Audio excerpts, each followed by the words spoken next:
നാട്ടിൽ വരുന്ന ടൈമിൽ ഞങ്ങൾ മൂന്നാളും കൂടി കൂടുക എന്ന് പറയുന്നത് ഞങ്ങളുടെ സ്കെഡ്യൂളിലുള്ള ഒരു കാര്യമാണ് കേട്ടോ. അപ്പോൾ ഇത്തവണ വെക്കേഷൻ പെട്ടെന്നായ കാരണം കൊണ്ട് പെട്ടെന്ന് ഞങ്ങളൊരു തട്ടിക്കൂട്ടി ഒരു സ്റ്റേക്കേഷൻ പ്ലാൻ ചെയ്തിട്ടുണ്ടായിരുന്നു. കാരണം എല്ലാ തവണയും ഞങ്ങൾ ആരുടെയെങ്കിലുമൊക്കെ വീട്ടിൽ കൂടുക, സംസാരിക്കുക, പിന്നെ എങ്ങോട്ടെങ്കിലുമൊക്കെ പോവുക, അതൊക്കെയാണ് ചെയ്യാറ്.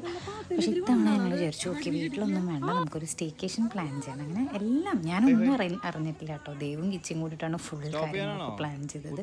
ഞാൻ എല്ലാത്തിനും വരാം, നിങ്ങളെല്ലാം പ്ലാനൊക്കെ ചെയ്തോളൂ, ഡേറ്റൊക്കെ നോക്കി വെച്ചോളൂ എന്നൊക്കെ പറഞ്ഞിട്ട് അങ്ങനെ ഞങ്ങൾ അടിപൊളിയായിട്ട് ഇപ്പം നമ്മൾ 3 പേരുള്ളത് ആൾക്കാരുടെ എണ്ണം കൂടിയല്ലോ. ഇപ്പം 3 എന്നുള്ളത് 6, 7 ഒക്കെ ആയല്ലോ.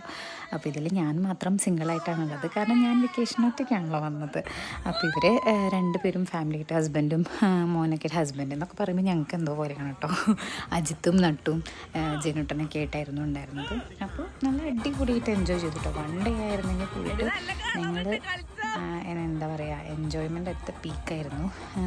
പൂളിലും ഫുള്ള് കയാക്കിങ്ങും കാര്യങ്ങളൊക്കെ ആയിട്ട് അടിപൊളിയായിരുന്നു. സംഭവം മഴ ഉണ്ടെങ്കിലും ഞങ്ങളെ അധികം ബുദ്ധിമുട്ടിച്ചില്ല മഴ.